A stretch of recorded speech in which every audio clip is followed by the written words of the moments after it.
But let me do the opening, inshallah, and also get the ball rolling. And special thanks to Dr. Hadiza Kere Abdulrahman for joining today's session. She is from Bishop University in UK, and I am also extremely grateful to my colleague, Dr. Hira Amin, who put us in contact with Dr. Hadiza. And we are really honored and privileged to have her today as one of our guest speakers.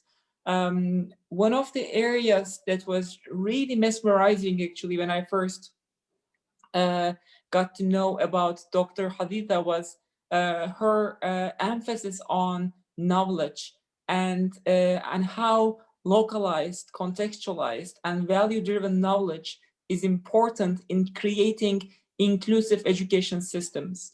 And not only at the philosophical and more abstract level, but also at the same time, her fieldwork in Nigeria, I believe, has contributed immensely to the discussions about what inclusive education is and what are the parameters of it, what are the factors, what are the ingredients of it. And as we are now exercising this amazing program with the support of our designers and partners and collaborators, we know that we have to think about the future of education, and more importantly, the future of education in an inclusive way. So therefore, Dr. Hadiza's perspective is critically important to us. And I hope you all enjoy. And Dr. Hadiza, welcome again. We are so honored to have you. Thank you so much, Dr. Evan. I have to say that the honor is all mine. When you guys got in touch, I was like, oh my God, it was really exciting. So thank you really so much for having me. And I have to say, so if we start from the very beginning, Alina, from the very top of the slide, please. That one. I have to offer my thanks as well to Dr. Hira and to everyone for having me, actually. So I'm going to start in the name of Allah, the most compassionate, the most merciful. All praises be to Allah, the Lord of all things and the maker of all. Him from whom alone we seek for help. Can you hear me? Yeah, that's good. So from whom alone we seek for help. Ya Allah, today we ask for your guidance. We ask that you bless this gathering for us, that we understand each other. I think that is so important, that we're able to relate with each other very well in the spirit of love, in the spirit of compassion, and the spirit of mercy. We ask Allah that you grant us the wisdom to find a way forward. So that's going to be my start. My talk today is on faith, is on education and reflections for a post-COVID era. My name, as mentioned by Dr. Evan Talk, is Dr. Hadiza Kere Abdulrahman. Thank you very much. If we can move to the next slide, please. So I've started by acknowledging. The reason why I have put acknowledgement here today, besides having to acknowledge people like Dr. Talk, is because it's part of my talk today. My talk today centers very much on how we are all related to each other. And I thought I cannot talk about relationality without making some acknowledgements. So while I stand before you today here as Dr. Hadiza Kere Abdulrahman, I have to acknowledge what has brought me to here. So I have to say that I am not only Dr. Hadiza Kere Abdulrahman, I'm the daughter of Amina and Ahmed, the sister of Abdul Qadir Abubakar, Fatima and Shaibu. I'm the mother of Imam, Jamil and Amin, the wife of Gambo. I am the friends of, some of my friends are here today, Lovina, Diane. I am the student of Sarah. I am the acquaintance of you all. And it's in that capacity that I'm here today. I'm only here today because you are. So that's an important acknowledgement for me to make. Today I have met Alina and we have a relationship, alhamdulillah. My name is Hadiza. I lecture in the UK University. This is my Twitter account, but I say follow at your peril, right? You never know what you're going to find on my Twitter account, but this is it for whatever it's worth. Sometimes I share knowledge-based things. My talk today draws from my previous research on an alternative education system in northern Nigeria. So I am from northern Nigeria. So I am Hausa speaking. I am Muslim. We've had Islam in northern Nigeria for so many, many centuries. And there's an alternative system of education, which is based on the Quran, and it's called Al-Majoranci. And I shall talk a bit about that later. I am what you would call a decolonial or post-colonial scholar. And the reason I am this is because Nigeria is a former British colony. So between 1900 to 1960, Nigeria was occupied by the British. And what that means, one of the things that we argue as post-colonial scholars is that there are still lasting legacies of colonialism on all of us. So I use this to analyze various social issues, including education, including the way we see ourselves. So I think that's important for me to mention. If we can move on to the next slide, please. So what's my presentation on? If you notice, there are some strands: faith, education, COVID-19, and then some reflections that we can draw from that. I found this image and I think it's good because what this image is telling us is stop. So the only thing that I ask that you come into this talk today with is an open mind, right?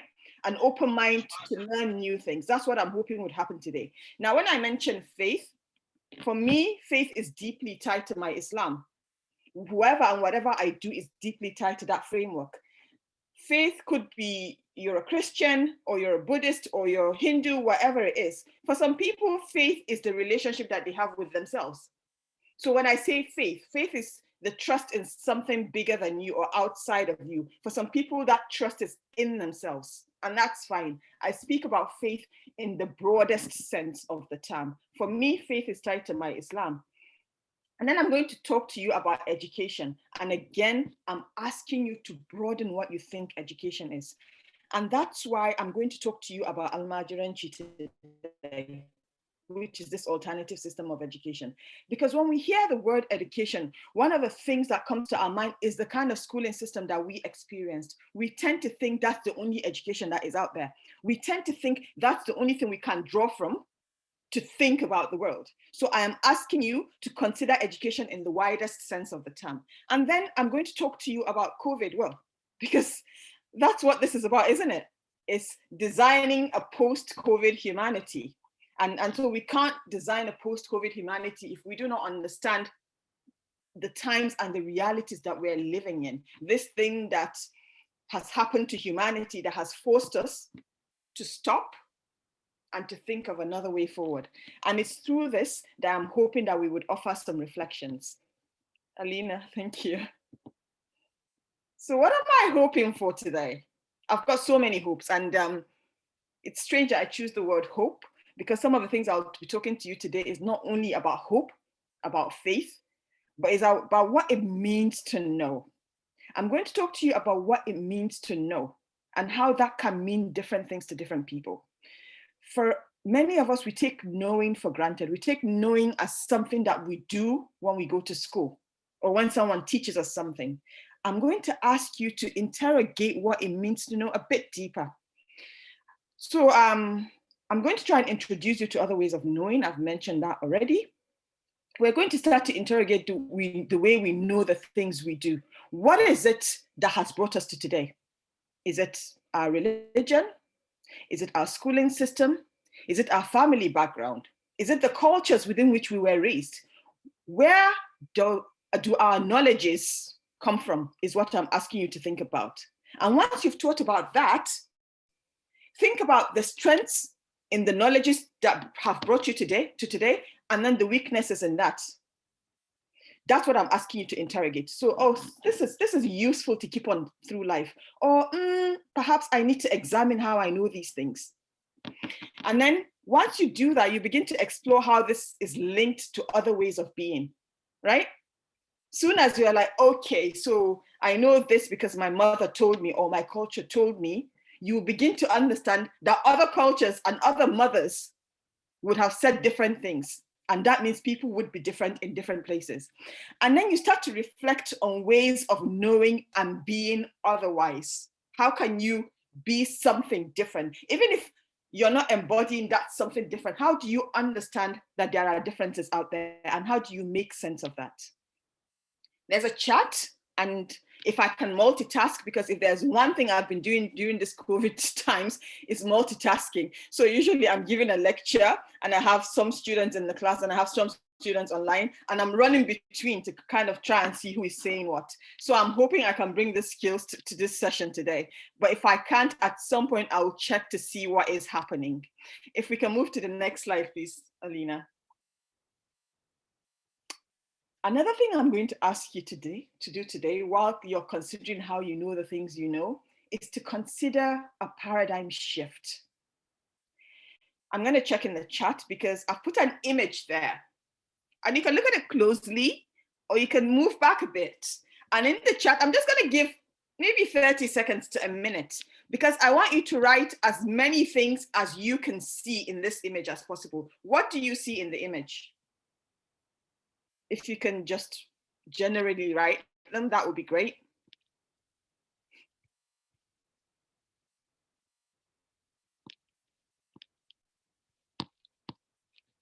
Can you see anything? There's no right or wrong answer in my classroom. You can see a guitarist. Thanks very much, Ahmad. You can see a singing man, Hadiza. Hadiza, you're my namesake. So if you were born in West Africa, Hadiza would be Hadiza. That's the history of my name. You can see an old man and a woman. Thank you. Keep them coming. What else can you see? Remember, there is no right or wrong answer. A woman. Okay, that's strange. A woman in the ear. Oh, wow. Okay, thanks. That's really well spotted. A door and a woman. I see a guitarist and a woman be like, what are you doing? I like the way your brain works. You've added a backstory to that. A bottle. Thank you. Can you see how we are all looking at the same image, yet we're seeing different things? The things that we're drawn to see are often what we want to see, is what I'm saying. Sometimes we're able to see the bigger picture. Sometimes some people can see a hat, a lamp, a building. Keep them coming. And what I'm trying to say is that you're not all wrong. Like, you're right. They're all in there. But people zoom in to whatever it is that they want to see at that particular time. Okay? Can we move to the next slide, please?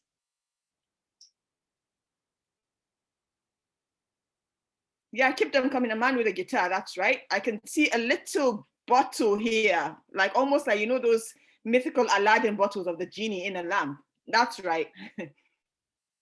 Can you shift to the next slide, please, Alina? So what is a paradigm? A paradigm is like a map in our head, okay? It's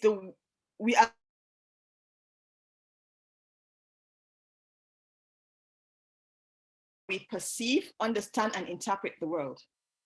A paradigm can be seen as a worldview. And there's a reason I'm telling you that. If we are all here today trying to imagine this post-COVID humanity, trying to imagine differently, what could be our blind spots? What knowledge are we bringing to this current reality that might enhance what we see or not? So what I'm asking for you to do today is not a complete paradigm change, it's possibly a paradigm shift. Imagine going to an optician's, right? I'm a woman of a certain age. So recently I have needed to wear my glasses more often because if I don't, I can't see. If I wear a different pair of glasses, what I'll see is different. So it's very similar to this. I'm asking you to imagine yourself going to an optician's, just trying out different lenses and seeing which would give you clarity. Maybe the existing one you have isn't as clear. It still works, but not quite as well. So I'm asking for a paradigm shift is really what I'm saying here today. Can we move to the next slide, please? So remember how I said I'm going to draw on my talk today using the Almajiranchi system of Northern Nigeria. I love to talk about Almajiranchi. If you follow me on Twitter, that's what you find. And a little exercise that I can tell you to do today, if you have access to a computer, is just in your time, put in the word Almajiranchi and put images of Almajiranchi. That's one of the exercises I like people doing because it will pull up so many images, okay? Most of them really sad images in many ways. Almajiranchi, so like I said, Islam has been in northern Nigeria since the 12th, 13th century, right? Almajiranchi is as old as that.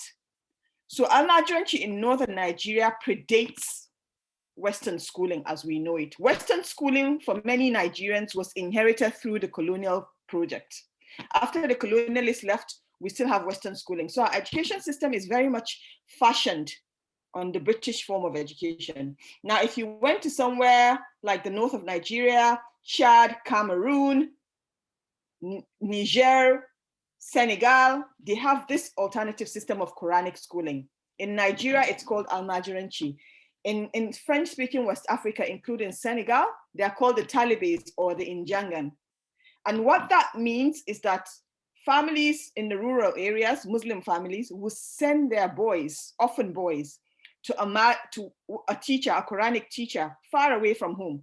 And these boys would live with the teacher all through till they finish learning the Quran and other religious texts. This teacher would be in loco parentis. The teacher would be like their father. That's the system of education. Now, in Nigeria, that comes with several social concerns. Changes in our education system, in our social system, has meant that many of the malamai, malam is muallim, many of the malamai cannot take care of their boys anymore. A malam can easily have 100 or 150 or even 300 boys. So they cannot take care of their students anymore. So they send them out on the streets begging. Now imagine being on the streets. That comes with several social concerns. So in Nigeria, it's a topic of great debate and great misrepresentation in many ways because of these social concerns. And this debate, I have found, is largely driven by people like me, Western school Nigerians, who have access to the internet, who have access to writing, who do not understand this knowledge system. As far as they are concerned, one of the questions that they tend to ask is, so if this child goes to this Quranic school, what does it allow him to become? Will he become a teacher? Will he become a doctor? They do not understand that for some people, knowledge is a way to know Allah. For them, knowledge is more than a commodity. Yes? So Almajiranci Quranic schooling is not commoditized in the way that we take education to be. For them, knowledge is deeply tied to relational praxis, to devotion. You cannot be seen to know if you do not embody that knowledge. And I'm going to get to that in a bit. So what this also means is that this system of education has struggled to find a place within the post-colonial Nigerian education system. It falls out of the purview of the states. It's not recognized as a form of education. Now imagine, just for a moment, imagine the numbers. Let's even take a lower number. Let's even take 5 million. Imagine 5 million boys between the ages of 5 and maybe 12 on the streets of northern Nigeria, considered to be out of school. I find calling them out of school a bit of a misnomer, because they are in school, just not the school that we recognize as school. So can you see where there is a mismatch in what we take knowledge to be? We take knowledge to be this thing where we go to Western schools and get certificates. They take knowledge to be something else. And everyone values the kind of knowledge that they have. How do we merge the two? Can we move to the next one, please? These are images that I share with a heavy heart, but I also understood that I'm speaking to many non-Nigerian audience, a largely non-Nigerian audience, and you might not know what Almajiranci is. These are just images from online. So these are images you'd find, and literally you stop on every street corner in northern Nigeria, and you would find maybe 20 to 50 boys around your car trying to beg. You can see them with begging bowls in hand.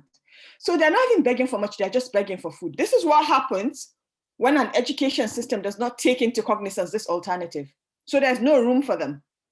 Usually many Nigerians of a certain age would go to boarding school and will be fed by the government.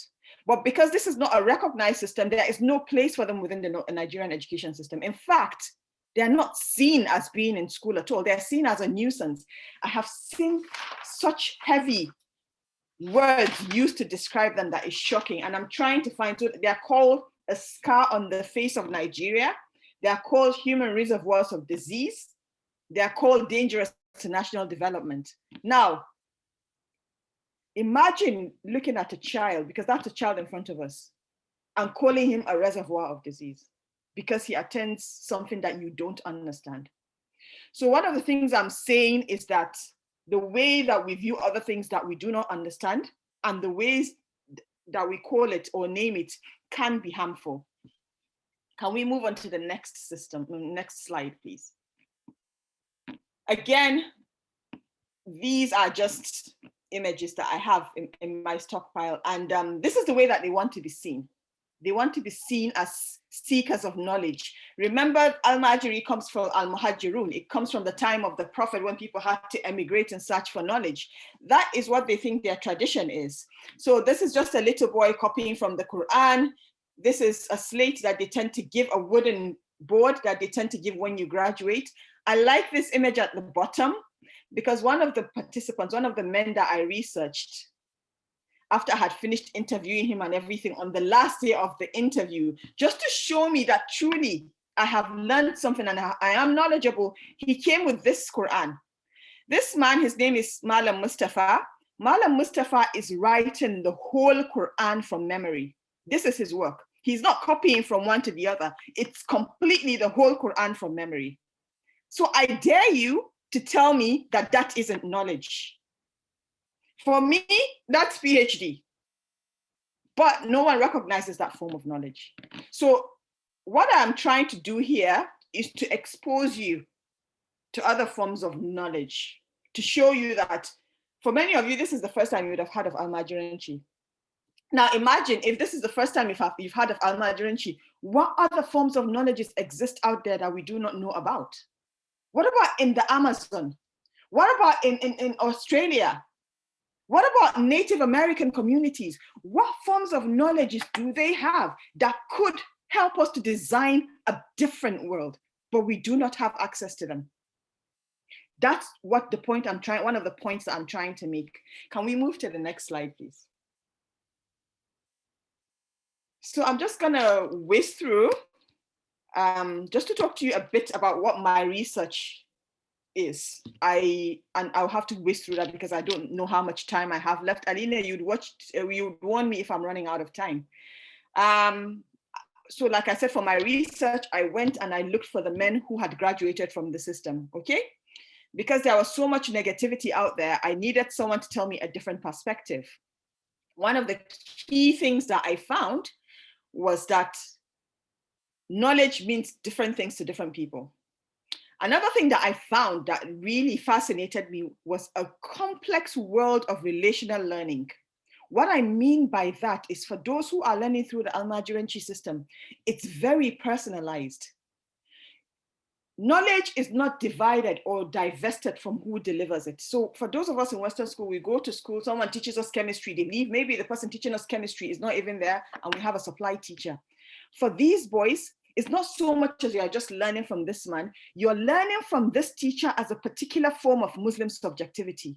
It's because you see something in him that you aspire to. So knowledge is deeply connected to who delivers it. That's one of the things I realized. So one of the things that the Nigerian government makes the mistake of making is building all these fancy schools for the Almajiri, but then they don't go. And that's because Almajiri are not so much as going to a school as much as they are going to a malam. So they're not going to a building. School is not a building. School is about the people in them. Now hold this thought when I say complex world of relational learning. Each time you hear me mention relational, hold on to that. So what this tells me generally is something about us, Western educated Nigerians, or anyone who's been through the kind of education that we've been through, even if you're not from a formerly colonized society. I argue for the case of coloniality in post-colonial societies. And this is a term that you can check up, but there are three different kinds of coloniality. We've got of knowledge, we've got of power, and we've got of being. Now, what this coloniality also tells me is how we are all invested in certain forms of knowledges. If I attended a school that gave me a doctorate, I would want to protect that. Same for the Almajiri. And it's not just invested in certain forms of knowledge, it's invested in certain ways of being. We all think that what we do is right, and we would try to rationalize them in the language of common sense. I have mentioned before, it shows how schools and schooling can have different meanings in different contexts. For them, knowledge is personalized, is relational in nature. So there's a direct link between so there's a vertical link, like between you and your creator, right?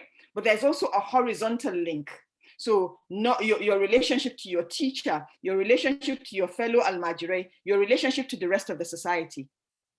Can we move on, please?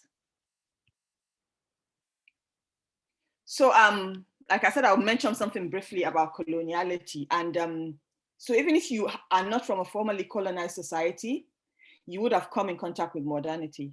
Modernity is everywhere, right?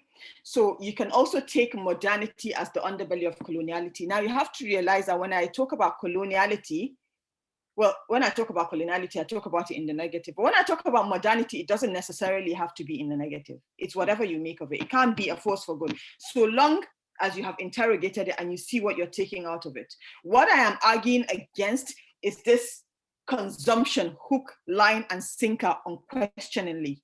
What I am arguing or advocating for is that we try to be critical in our engagement with different concepts. Does that make sense? I haven't been able to check the chat. All right, that's fine. So one of the things that has happened in societies like mine is that the West has exerted so much pressure on the African experience to the extent that is no exaggeration to say all forms of our modern African expressions have been conditioned by it. It's in the way we see ourselves. It's in what we aspire to. It's in the things that we want to do. And what I'm also saying is that as people, we underestimate the effects of this this coloniality and modernity on every aspect of our existence, not least on what we know, on how we know, and on how we know that thing. The very concept of knowledge itself has been changed because of that.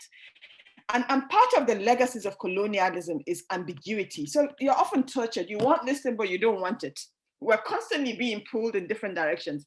It's contradiction, okay? Today you're this, tomorrow you're that. It's privilege.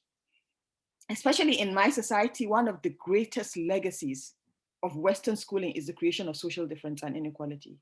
Those who have and those who don't. So I'm standing here before you as a doctor. In some spheres, that will make me more valuable than someone who doesn't have. So we're seeing in terms of our qualifications, which is rather sad, because what that means is that some other knowledges are subjugated. Someone else might bring more to the table, but because he hasn't been educated in the way that you have, you miss out on that. Can we move on to the next one, please? And so I feel like I have talked enough about faith generally. I've also talked about education and knowledge. I'm now going to talk to you about our COVID realities. Before we get to the post-COVID, let's take a moment to think about our COVID realities. If I have missed anything here, I welcome you to add to the chat the ways that COVID has affected you so far. If you can just add as you go along. So what I'm saying here, so these are some of the things. I'm trying to work my slide. These are some of the things that the COVID pandemic has revealed to us. It has revealed to us the limitations of our existing ways of knowing and being. That's clear, right? Like we can't continue this way. All of a sudden, everything stopped. In our lifetimes, nothing like that has ever happened before. It shows us that the way that we're living, the ways that we're relating with our environment certainly cannot continue this way. Can you remember all the images we're seeing of nature blossoming, of plants, of zero CO2 emissions because everyone was at home? And you kind of think, oh my God, what were human beings doing to the environment? So it has shown to us the limitations. It has shown to us the inseparability of humanity, okay? The ways that we're connected. Think back to the very first COVID case when we were sitting in our living rooms and hearing, oh, Corona outbreak in Wuhan, China, and just kind of looking at it as, oh, this is so far removed from us. What are they eating in China? What are they doing? Just sitting on our chairs, casting judgment, never thinking for one moment that it's going to get to us. And then all of a sudden, COVID was upon us. And it just shows us that we're so deeply connected in a way that we didn't even realize. I'm going to expand on that a bit. Before this, many of us didn't think about when we touched the door handles, for instance, or when we went to the supermarket and touched supermarket trolleys. It wasn't something that we thought about. Then now you go to a supermarket or you're trying to touch the door and you're thinking, oh my God, who has touched it? Do they have COVID? Or someone coughs, oh my God, someone is coughing. Does he have COVID? Has he been in touch with someone who has COVID? And all of a sudden, you're trying to see how far removed you are from someone else.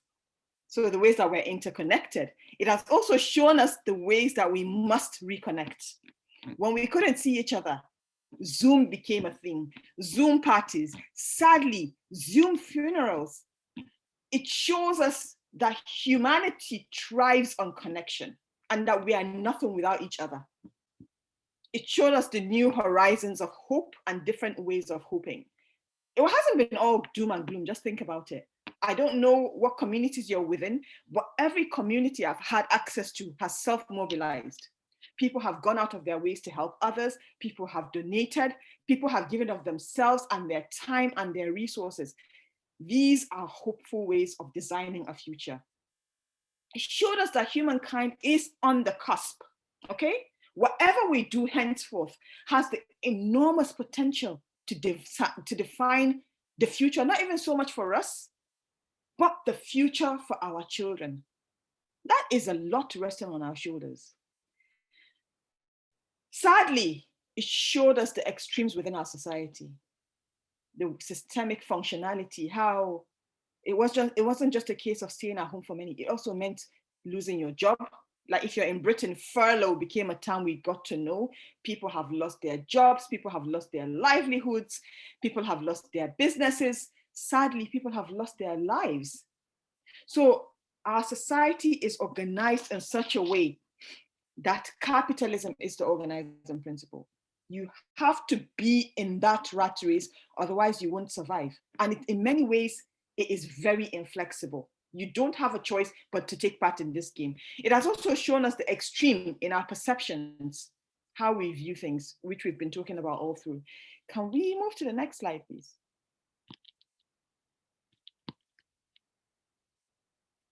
I like this, and it was a quote I found. This is Mallory Blackman, and Mallory Blackman is a children's laureate. She's British of West Indian descent. And what she said was, where this pandemic is concerned, we're all in the same storm, but we're not in the same boat. So some of us are in huge yachts and can hardly fill a ripple. Some are in smaller boats, which are listing slightly to port. Some are rowing exhausted, and some are in the water drowning. Stop and think about that. If you're lucky to be in this pandemic and you're in a huge yacht and your life has not been affected in any way, you're one of the lucky ones. Think about those who have lost their lives. Think about those who have lost their livelihoods. Some people have fared much worse than us. Can we move to the next slide, please? So I've been talking about the limitations of our current ways of being. Andriotti calls it an imaginary, okay? So the limitations of our current imaginaries. One of the greatest limitations is this separation of humans from the rest of nature. As human beings, we've always seen nature as something to be exploited, right?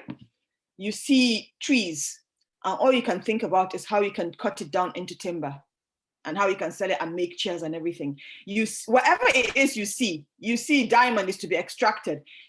So we have an extractive mindset. For us, nature has always been something to be exploited for humankind to enjoy. Nature is saying, stop.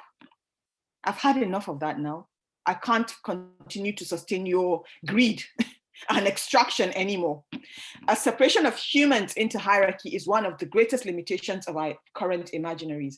And when I talk about hierarchies, I'm talking about hierarchies in terms of race, in terms of gender, in terms of ethnicity, religion. Every race or gender or ethnicity trying to feel like I'm better than this other person. So another separation. Our current imaginary has just been based on separations rather than entanglements and relationships. A third is a Euro supremacist notion of history and development. I hope you're not surprised I've added this, because remember, I'm a post-colonial scholar.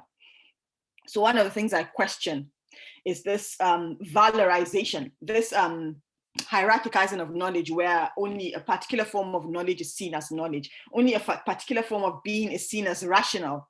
Okay, if someone says, I've gone to the forest and I've found this plant that would cure you, people will be like, are you sure? Have you tested it? We use science as hegemony, science as the only way forward. Nothing wrong with that, but I'm just saying, what does that exclude? So every question I'm asking here is, when you trumpet one thing as the way forward, what are you excluding? What I'm trying to say is, in designing a way forward, we need to bring to the table what Ndlovu Gacheni calls an ecology of knowledges. Imagine a buffet, all right? You go to many buffets and there are so many different things on the table and you pick what works best. That's what I'm hoping. We can't all go to the table and expect to eat rice. There might be other things that might be better for that time. A valorization of market capitalist economies. I've talked about that already, about how our organizing principle is capitalism. Liberal and possessive individualism, all right? So one of the things we say is, in order to weave genuine relationships, which in turn commands responsibility for collective well-being, we must focus on this collective well-being. We must surrender individual entitlements for a greater good. That's hard. That's really uncomfortable, because we live in a time when you think, well, if I'm fine and my family is fine, and that's fine. In some of our societies, our leaders steal us blind because they're only thinking of themselves and their societies. I'm saying, if we must find a way forward, we must try to surrender some of these selfishness.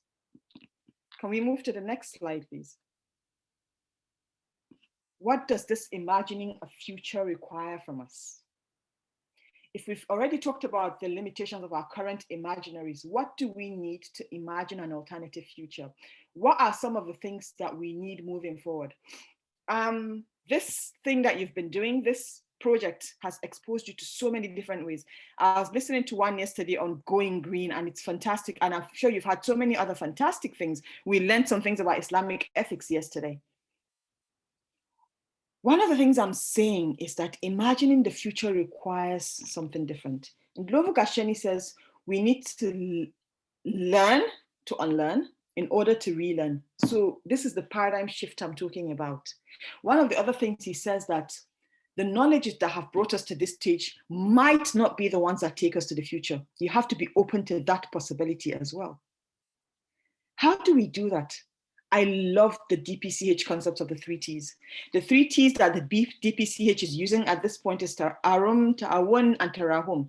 And we'll talk about that in a bit. And I feel like these are useful tools to widen our imaginaries, especially if you take into account a pedagogy of faith and a pedagogy of hope. In doing this, in our paradigm shift, we have to start to gesture towards something different. Gesturing means just turning your face towards the possibility of something different. Can we move to the next slide, please? So what are we able to learn in these times? We've talked about the limitations of our modern global imaginaries. So imagining horizons of alternatives, faith-based or otherwise. If you're not a person of faith, what can you draw from to design something different? For those of us who are people of faith, for me, I often find that when I have brought faith into whatever I tend to do, it makes me a better human being. So when I was doing my ethics forms in the university, and as soon as I could see it through a prism of my Islamic faith, knowledge that is beneficial to mankind and knowledge that does no harm, I immediately became a more ethical scholar, because I wasn't answering to an ethics board. I was answering to the Supreme. One day I will die and I'll meet my maker and I'll account for everything. So for me, faith and the knowledge that I would account for everything, and the knowledge that someone out there is perfect and is in control, has made me hopeful. It has given me different horizons. We must imagine the key place of relationality. That's what I am going to talk to you about. Alina, how am I doing for time? You're okay. We still have time. All right. We must imagine the key place of relationality. So using those 3 concepts, remember the 3 concepts that DCPH is talking about, DPCH is talking about? So ta'aruf here means acquaintance, acquaintanceship. ta'awun being cooperation, and tarahum being merciful as thinking tools. Now, if like me, you're working from a pedagogy of faith, then using these key concepts is not that far removed, is it? Because we're going to move to the next slide, Alina.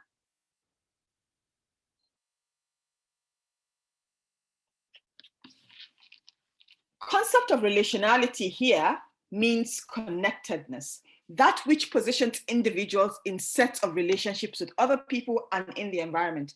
Remember how I started my talk by acknowledging that even though I am Hadiza, the sister of Fatima, of Amina. As I've been talking, I've had a few friends joining from as far as Australia. Someone has just joined from America. I stand here before you in my relationship to these people. I've had Adama join me from Australia. I am because they are. I would not be Hadiza if I wasn't the daughter of Amina and Ahmed. I would not be here giving this talk if all of you were not so kind enough to listen to me. Every single one of you now is placed in relationship to me. I would not even begin to be here if not for Dr. Hira Amin, who mentioned my name.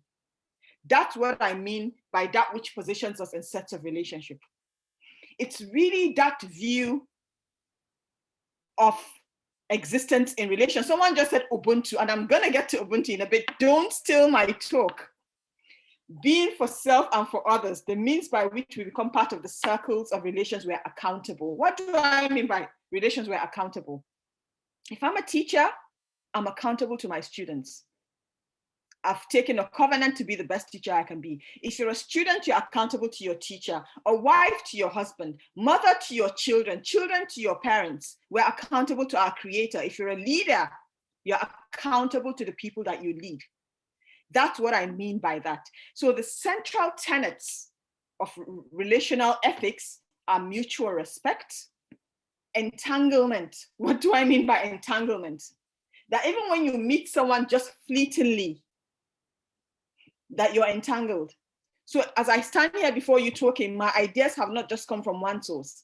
My ideas have come from as far as Canada. That makes me entangled. That makes me thankful to them, even without meeting them. Embodied knowledge. So knowledge, not just for the sake of I have a certificate, but that knowledge really changing who you are and your relationship with everyone else. The environment and uncertainty. What do I mean by uncertainty? I will get to that. But uncertainty also means being okay sometimes with not knowing. We do not have to know everything. We are human beings. We are not capable of knowing everything. And soon as know, that opens up the possibility to know. That allows you to see what is out there and to pick the best option. So we can't go through life with this braggadocio and egotistical way of I know everything, because we don't. So it's that humility and uncertainty in not knowing. Responsibility for others is inherent in the relational ethics of mutual respect. You have to treat everyone with the respect which you want. Just because I give birth to my children doesn't mean I must not respect them, okay? These children deserve our respect. Because I pay the wages of my staff does not mean I must not respect them. I would not be able to call myself a mother if I did not have children. Well, in the African way, I can still call myself a mother. Actually, there's a caveat to that. I would not be able to call myself a teacher if I didn't have students. Every time I go into my classroom, I tell my students, I'm here to learn as much as you are to learn from me. We are jointly co-constructing knowledge. So that mutual respect, I think soon as you start to see everyone as an equal, it doesn't matter who you are. It doesn't matter how knowledgeable you are. It doesn't matter how rich you are. Before the creator, because I'm speaking from a pedagogy of faith, you're all equal, except for your actions. So this paradigm shift requires that you see people as interdependent. And I can't read the last thing. As interdependent. Someone is chatting and is stopping me from seeing that. But that's fine because you can read it and hopefully you can read it out loud. Oh, and connected. So relationality here is so key. Can we move to the next one, please? So how do we, when I was looking at relationality, because as a term I work with a lot, especially with relational ethics, I remember first coming across it through Chilisa Bagele. Chilisa Bagele is a Botswanan academic who is fantastic. She's an indigenous scholar. But as soon as I read it, and then I read about it in Canadian other nations context, and I thought to myself, this is not so strange. I recognize what this relationality is because I have it. I'm from Northern Nigeria.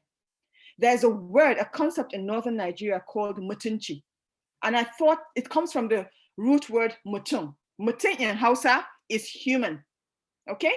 And I thought this is so apt because we are trying to design a post-COVID humanity. How can we do that if we do not recenter the human in everything? If we do not interrogate what it means to be human? So in Northern Nigeria, you are nothing if you do not have mutunci. You can be rich, you can be anything else, but if you do not treat other people with respect, with humanity, soon as people say, "Bata da mutunci" or "Bashi da mutunci," that means they have no mutunci. You are seen as less. This is basically a deep ethic of relationality and existing in others. It's primary to everything. Soon as someone has a child or someone dies or there's a wedding or someone is in pain, you're rushing out to connect with them. It's funny, as I was preparing to give this talk, a friend said she was on the way to the airport yesterday, and then this other lady just saw her with her dad and says, "Are you traveling? Take care of my dad for me, please," and then just left. She didn't even ask, "Can you take care of my dad?" And that is so African. She said she ended up on the same flight with that man all through, and that she even missed the lesson that she was trying to go to because she was taking care of this man. But this is such an African thing to do, to look out for everyone else. We're constantly thinking of looking out for everyone else. My younger sister is here. We call her a solutions vendor because soon as we hear something, we're constantly, and it's the same for everyone else. It's integral to self and personhood. What Mutunci says is that you're not human without others. And this is deeply tied to the Ubuntu philosophy. Someone might mention Ubuntu. Ubuntu is South African. Ubuntu basically says, I am because we are. We are because I am. I am nothing if I do not have others. What this does is that it recognizes our common humanity and explains how a person is a person through other people. Both of the above, Ubuntu and Mutunci, are based on the capacity to show compassion, to show care, to show dignity, humanity, and reciprocity. You can see how this links to the 3 T's, right? And that's why I love the concept of the 3 T's. What the 3 T's is asking us to do at the base of it is to be human. And that's not hard, you think, well, that's normal, we're all human. No, actually, some of us are more human than others.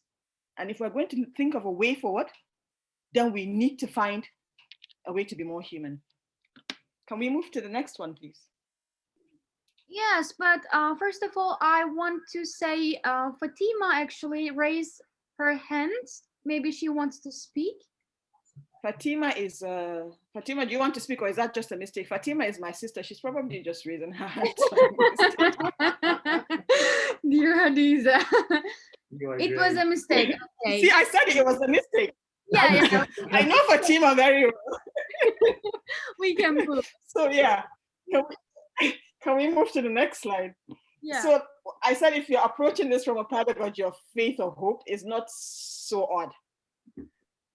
Because look at what the Quran says in Surah Al-Anbiya in verse 107. And we have we not, oh gosh, I see a mistake. Well, you get, and have we not sent you but as a mercy to the worlds?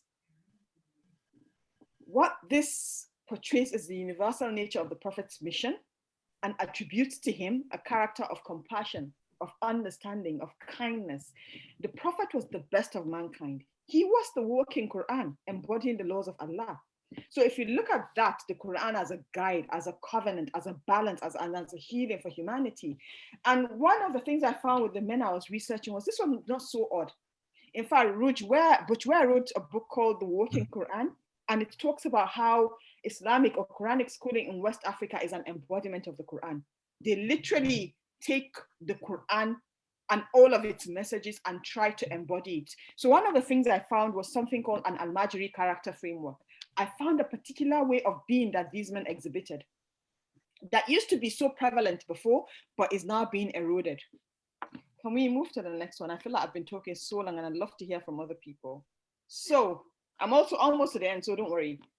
What can the paradigm of relationality teach us about care, about compassion, about cooperation, about mercy, about ethics? The premise that individuals do not exist in isolation. The self is embodied. I cannot be who I am.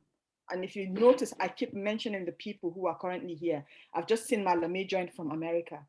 I cannot, like literally, they heard that I had a talk and a lot of them wanted to come. Like people are taking their afternoon to come and hear me speak. Why? It's because of the relationship with which we have. The premise, so the self is a product of this relationship with others. So if you think about acquaintanceship and cooperation, can you see where that comes into it?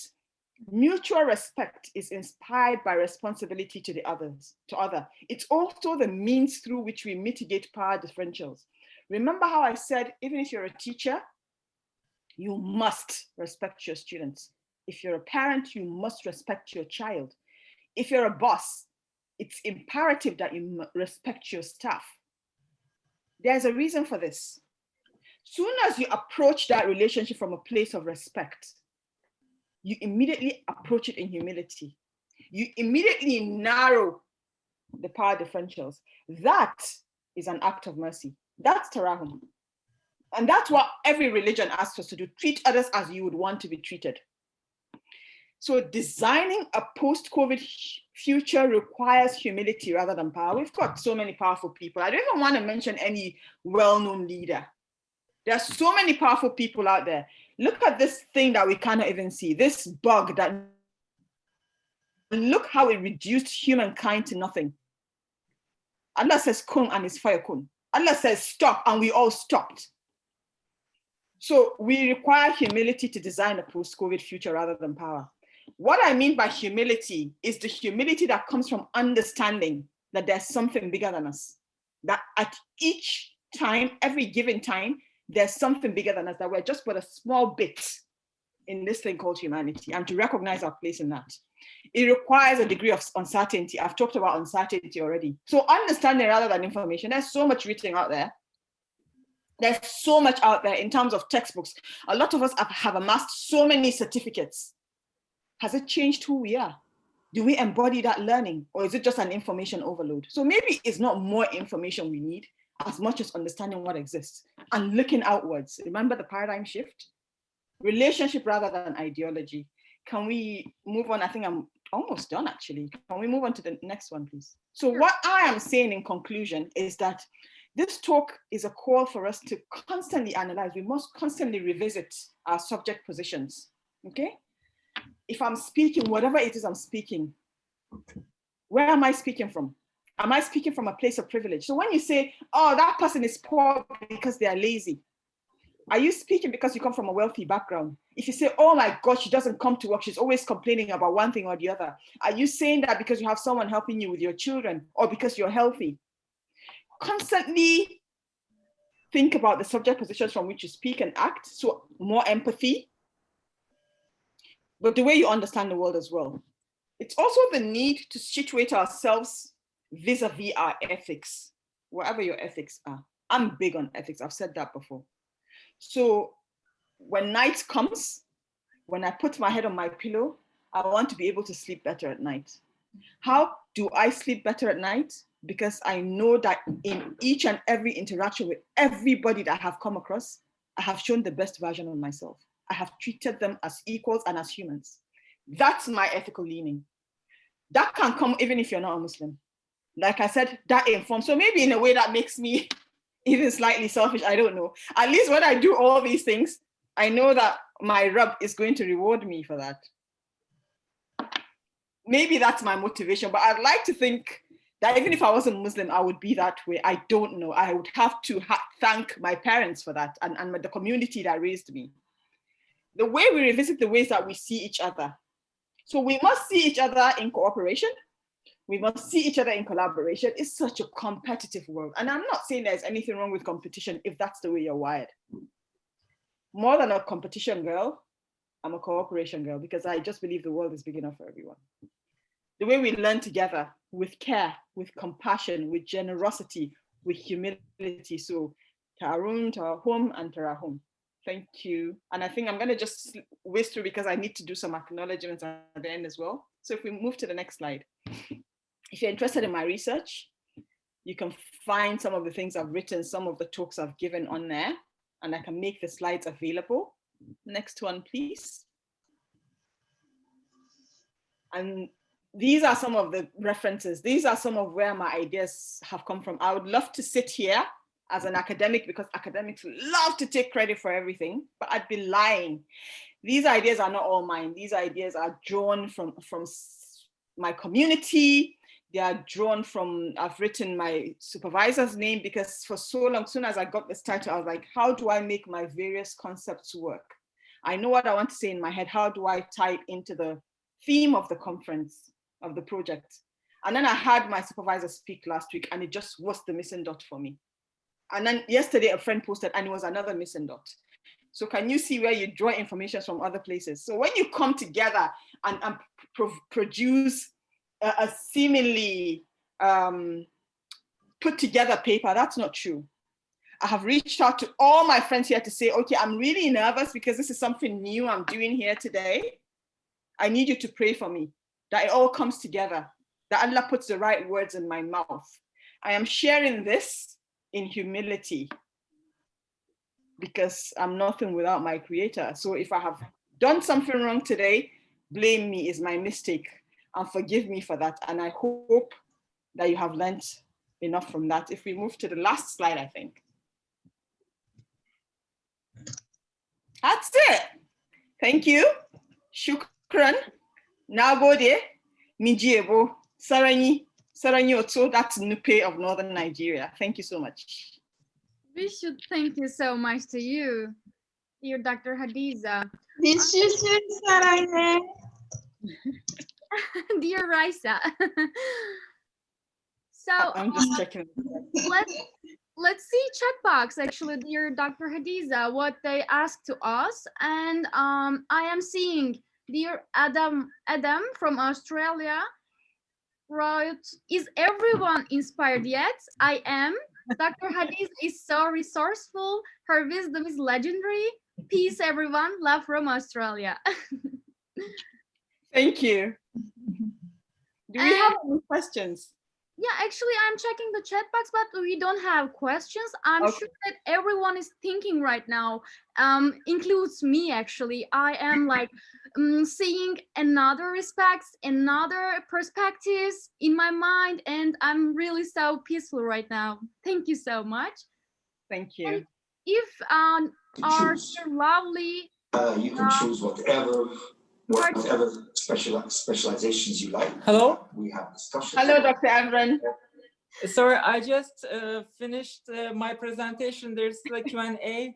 And then afterwards, actually, at 7 p.m., which is like in half an hour, very interesting. I just realized, actually, I'm sure you are familiar with Abola University in Nigeria. Yeah. Babalola. Is there someone coming from there? No, I am teaching them a course at 7 p.m. Oh, that's cool.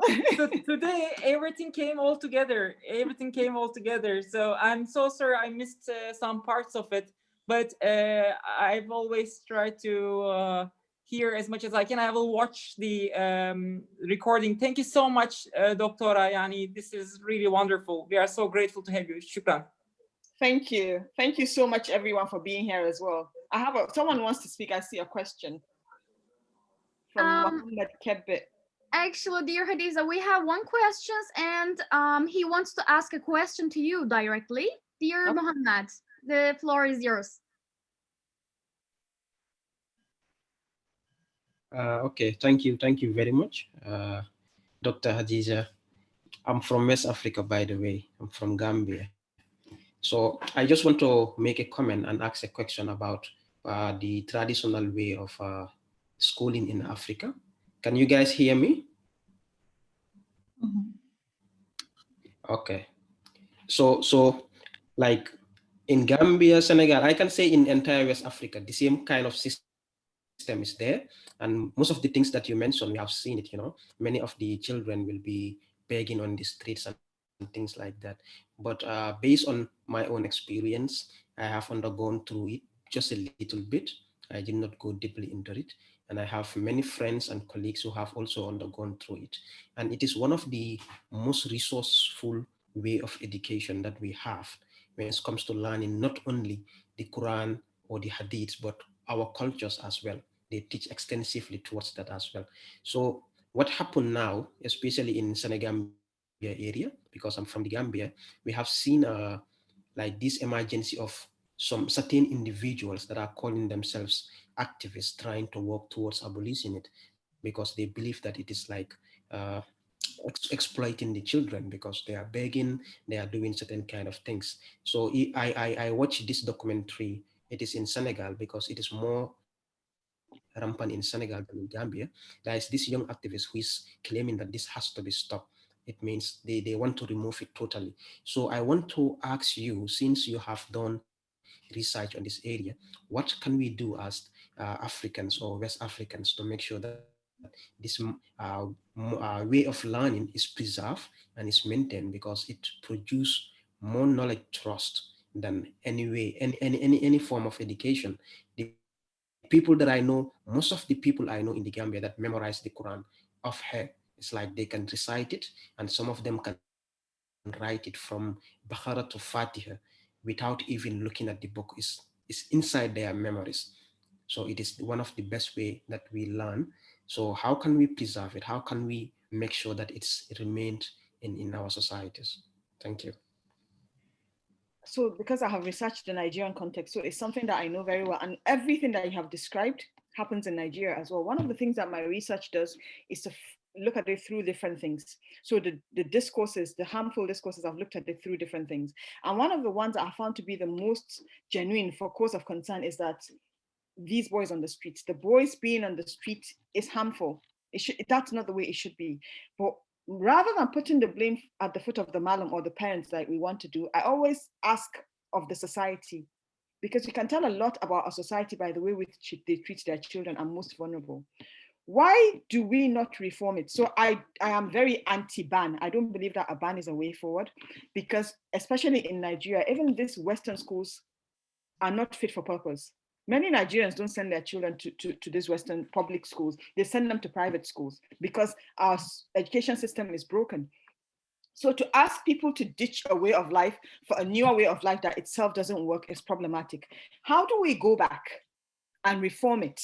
And it's funny, even before I started putting this, I have what I call the RER framework that came from my research. And it comes from respect, engage, reform. You start from a place of respect.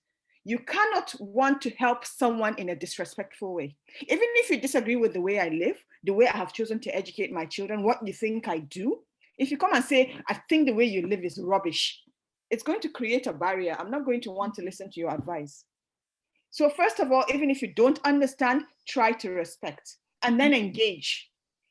What do I mean by engage? A lot of Western schooled people like to come from the top. We feel like we have all the answers. There's no humility in the way we do things. So we even forget that there's a knowledge within. Engage for me means work with the knowledge from within. A simple question like, what do you want? Or what do you need?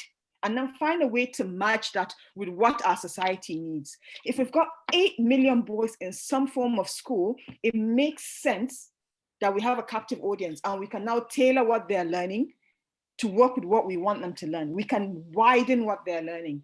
And then reform, because once you've worked with the knowledge from within and merge it with what you know, reform should be easy. I hope that answers your question.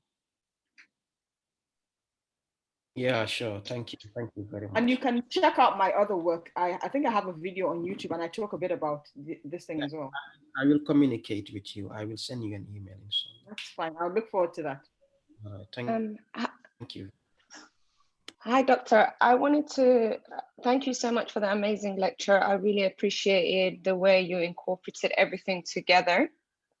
I'm interested in discussing gender equality within the curriculum, particularly in Muslim communities where, you know, the rights of women are misinterpreted. And I feel like we need to start from grassroots, from schools and community work in order to actually really send the message home.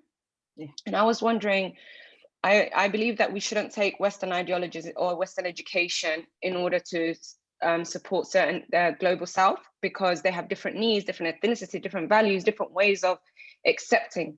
So what would you, for a case like this with gender equality, especially with sensitive subjects like violence and, you know, a lot of things that are happening behind the closed doors, how would you see us approaching that in a community that might not be so open to it? What are the first steps, especially around awareness?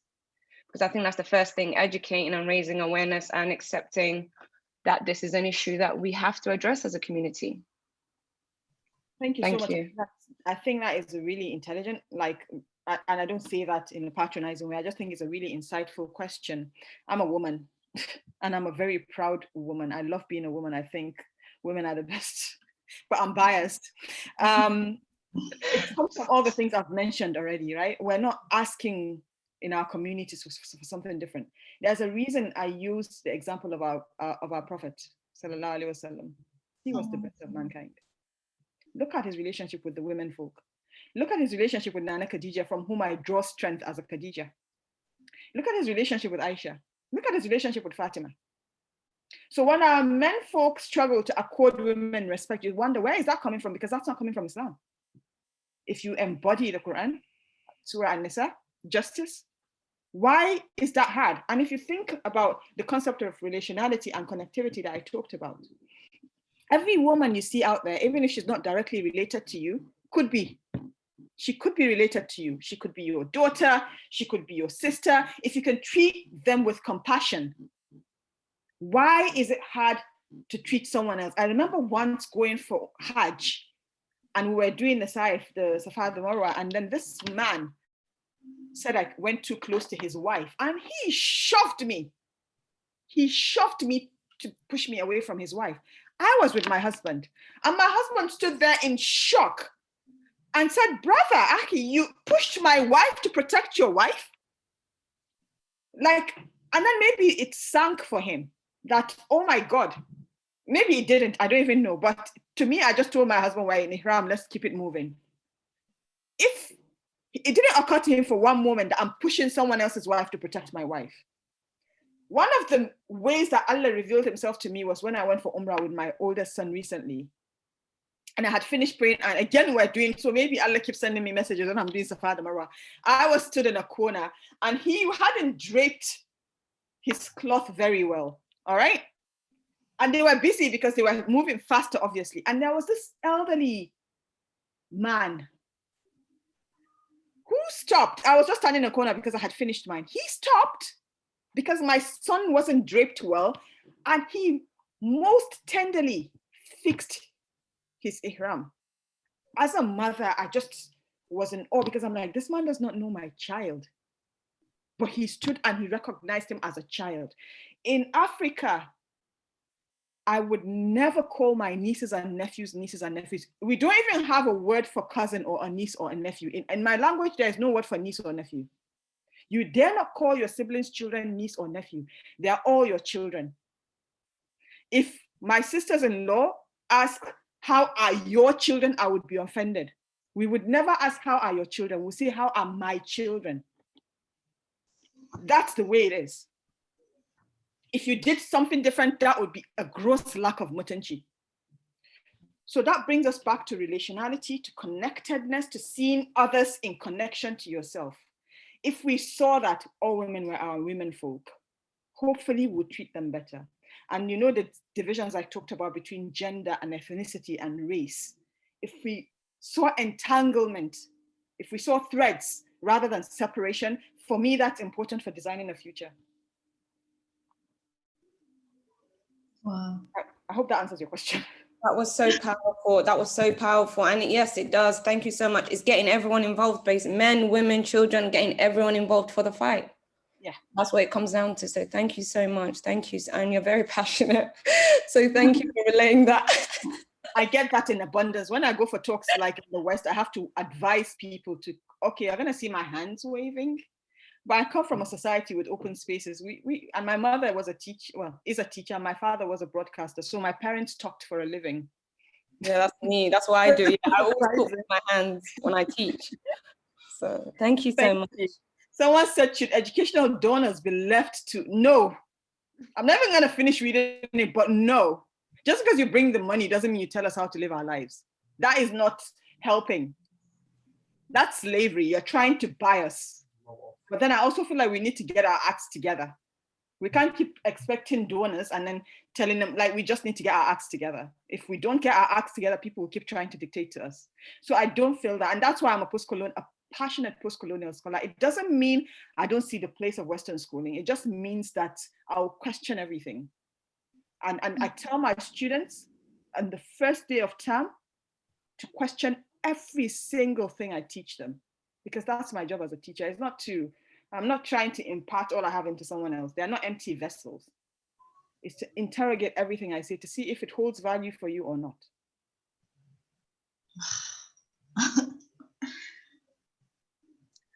When I see chat box, actually, I see that everyone is inspired by your presentation. I cannot pass to don't say it while I don't say it. So I am already right now. Actually, we have a question from Deanne Henry. How do we preserve this system in a way that works for the children and for the culture and religion? That's difficult, not because it's difficult, but because there's no magic wand. I wish I had a magic wand and then we just wave it and everything works. And one of the problems we have in our society is continuity. So we have all these bright ideas and we don't see them through. So even the things that we have that we used to work no longer work. A lot of us Nigerians of a certain generation would have attended what is called federal schools, and they were the best, a lot of us. And we learned so much. But now many of us would struggle to take our children there. There are some that are still good. Preserving what works is so important. Being humble enough to say this doesn't work. So as much as I am a strong Almajiranchi advocate, I can see the issues with it.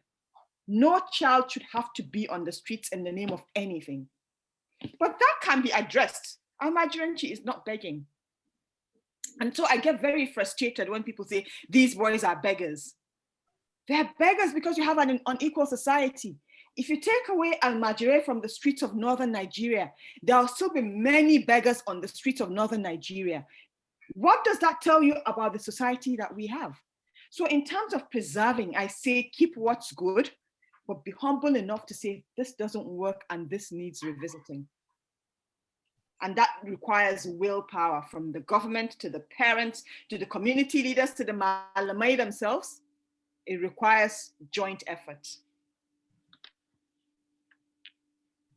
I don't know if that answers your question, Diane. I hope it does.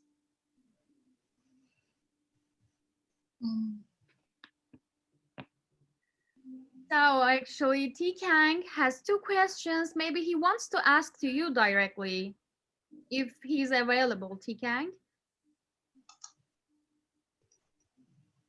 Yeah, sure, I'm available. Thanks very much, Doc, for that brilliant presentation. It was quite enriching.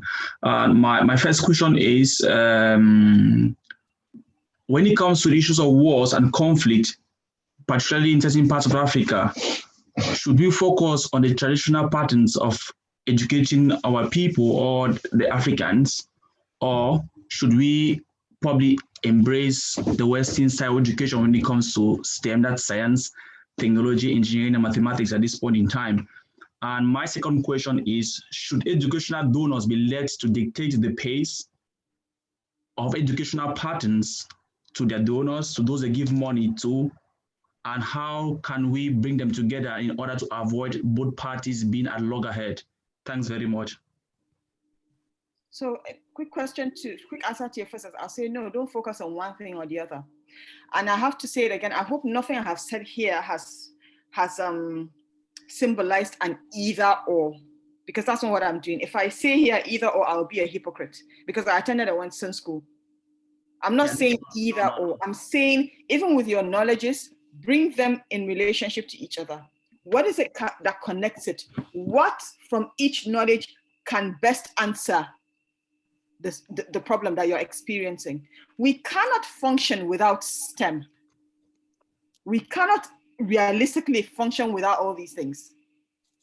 So yes, we need to learn those things, but we also need to respect what has gone before us. A lot of Nigerians, when COVID happened, just went back to native ways of treating ourselves. We were boiling plants, because these knowledges exist. Where do you think chloroquine came from? So do not have an either or mentality. Do not thrive on separability is really what I'm saying. It's not about separations. It's about entanglement. It's about connectivity. It's about relations. How do our knowledge relate to each other? So conflict comes from a lack of cooperation. It comes from separability. There's no way you can harm someone else if you see him as your brother, except if there's something wrong with you. So conflict comes from, that's why I'm almost here preaching a message of relationality, saying that has to be the basis through which we do everything. This acquaintanceship, this cooperation, this mercifulness. So when you come in relations with others, you treat them with mercy. For me is about compassion, because when I think of mercy, I think Allah is the most merciful. So, but it's about compassion, all right? And then cooperating without conflict, I think I've answered that. And I've also said about them dictating. I am a post-colonial scholar, so no one should dictate to me what I should learn in my place. It might work for you in the West, that's fine. I might even come and follow you and learn from you, but that's fine. But when I take it back to my country, I'm going to contextualize it. I'm going to adapt it to the ways of my people, to their sensibilities, to the values that they hold dear. Don't tell me to thrive on individualism when my culture is a collectivistic one. When I can see that individualism is leading to loneliness and so many other things. When I am sitting here in the UK so desperately homesick, I feel like crying because I can't travel to be with family. I will take whatever knowledge I learn and I'll take it back and contextualize it, because that's what we must do. What contextualizing does is to bring it in relation to other things.